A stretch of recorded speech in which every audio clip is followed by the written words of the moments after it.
Ikaze nshuti bakunzi b'ibiganiro mushyikirizwa hano kuri Hanye Space, nanjye Uwera Agnes. Ariko nkuko mubizi, nkuko mpora mbabwira, nshimishwa cyane nuko ntajya nza ndi jyenyine, nzana n'abatumirwa batandukanye.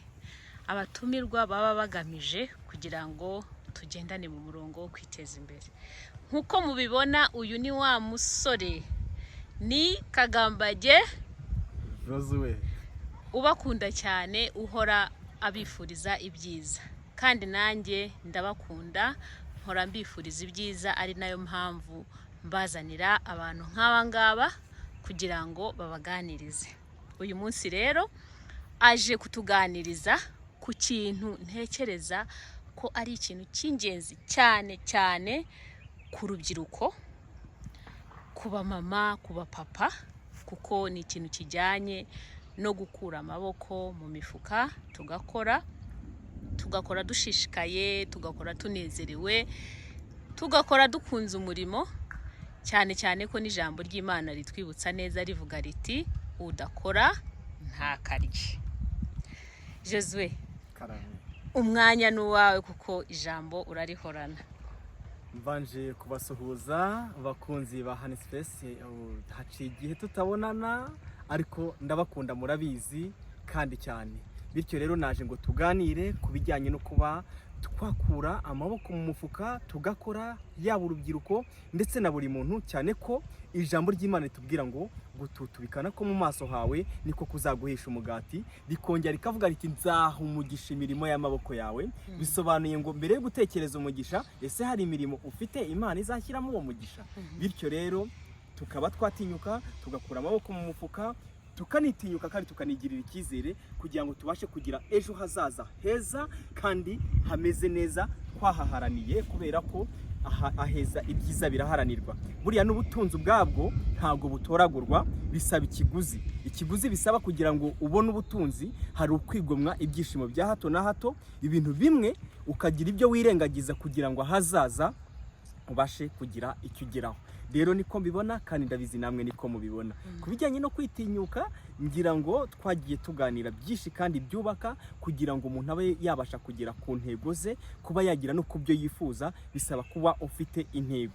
Rero nkuko nashokera wenda kuri iki gitekerezo, nkuko narababwiye ntiburiya ngo kera ngo hari umuntu ngo yari afite inzovu burana abantu baba bafite amaparike nk'abantu bo hanze, mu bihugu byo hanze.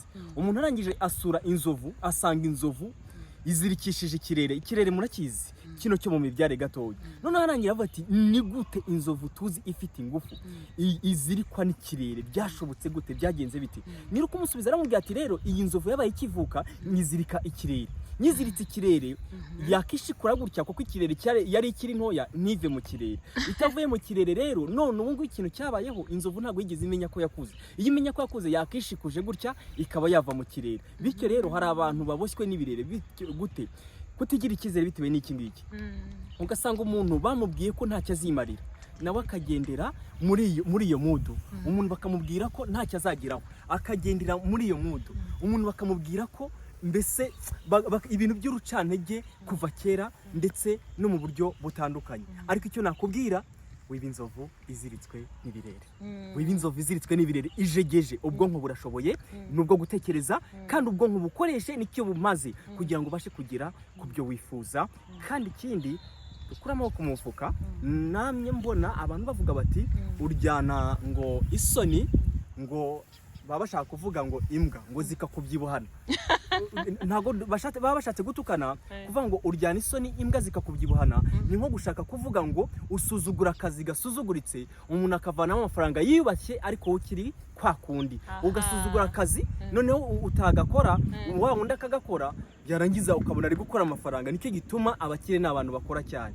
Nyina ariko navuga ngo uriya bari kurya umusaruro w'imvune ze, kuko niyo mpamvu ubona agenda gutya atwara n'imodoka. Ariko hari igihe kigeze kugera nawe agira gutya azamuka nyonga igare rye. ari kuri n'igare cyangwa ni futsubishi. Yes. Ubuzima rero bisaba kunyonga unanirwe, hari ubwo ugera ahazamuka ukanyonga ugashyiramo ingufu, ariko hari n'umuntu ugera ahamanuka, utazabona umuntu ugeze ahamanuka ari kugenda yarekuye ngo uvuge ngo ariko mana ngo kubera iki twe waturenganyirije iki, aho bita ku muteremuko. Buriya hari ubwo yabazi amarira yarize koko, ntabwo aba hari abantu baba bararize amarira atandukanye. Ubuzima rero ni test, bisaba gutera icyumvirizo hirya ahashoboka n'ahadashoboka kugira ngo ubashe gutekereza ese ni gute ibi bintu nge nabigeraho, ni gute nagera ku byo nifuza, ni gute ese amahirwe ntabwo aziritse ahantu hamwe, ibyiza byawe umugisha wawe ntabwo uziritse ahantu hamwe. Nicyo gituma ukwiye gutera icyumvirizo ahashoboka n'ahadashoboka kugira ngo ubashe kuvuga ati ngewe ndagera ku byo nifuza. Turabakunda cyane, ase burasi byadufasha wowe bibona tuvugisha ukuri. Urakoze cyane Josue, nukuri kandi uyu munsi murabona yuko nukuri twabazanye no mu busitani bwiza kugira ngo ubwo murimo kumva message tubaha ariko tube tunabatembereza kugira ngo iki cyatsi kibaruhure. Jewe icyatsi kiranduhura ndakeka nawe udukurikira iki cyatsi kikuruhura, kureba ku biti, kureba ibyo Imana yaremye birenze amajwi yacu.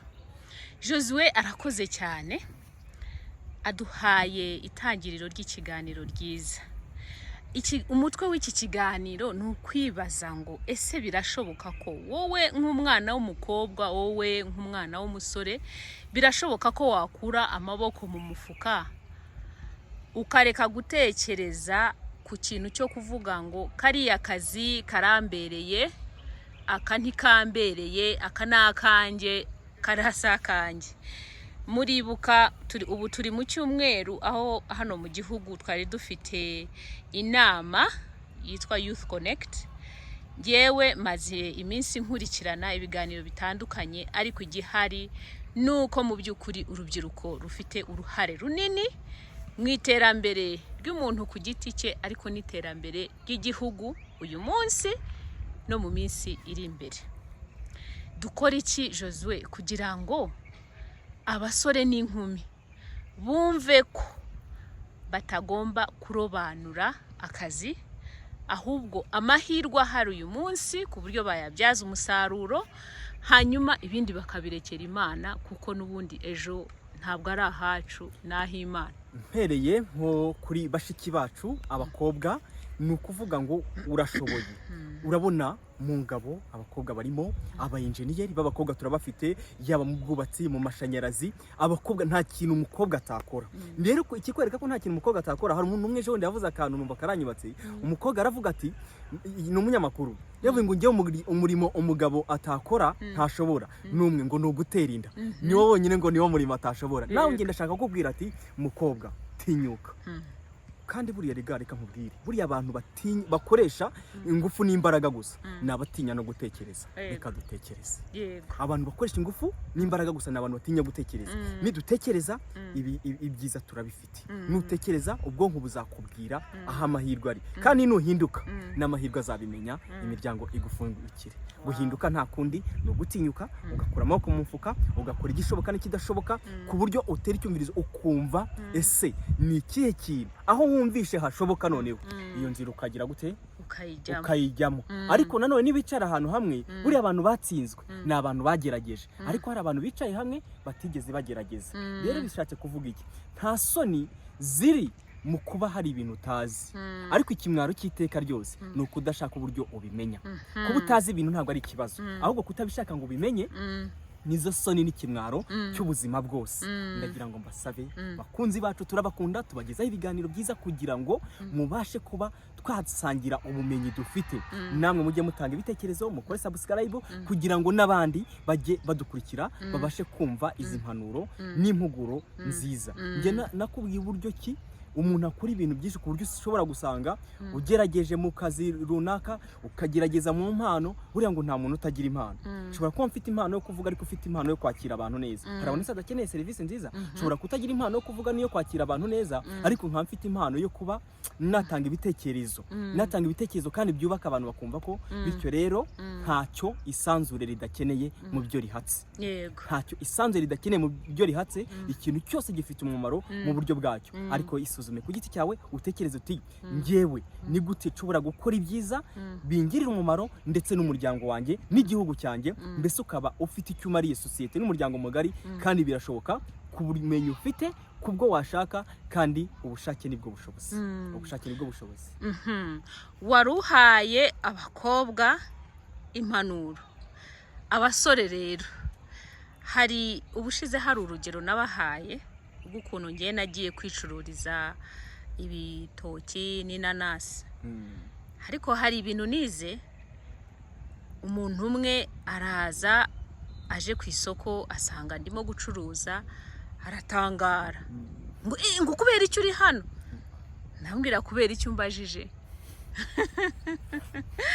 Kubera ko yarazi ko abizi ibyo nize wenda bagomba kuba babarizwa ahantu hatandukanye, ariko kuri jyewe umurimo ni umurimo. Abagabo, abahungu, ndavuga ugomba mbisa abagabo kuko nzi ko bazaba abagabo.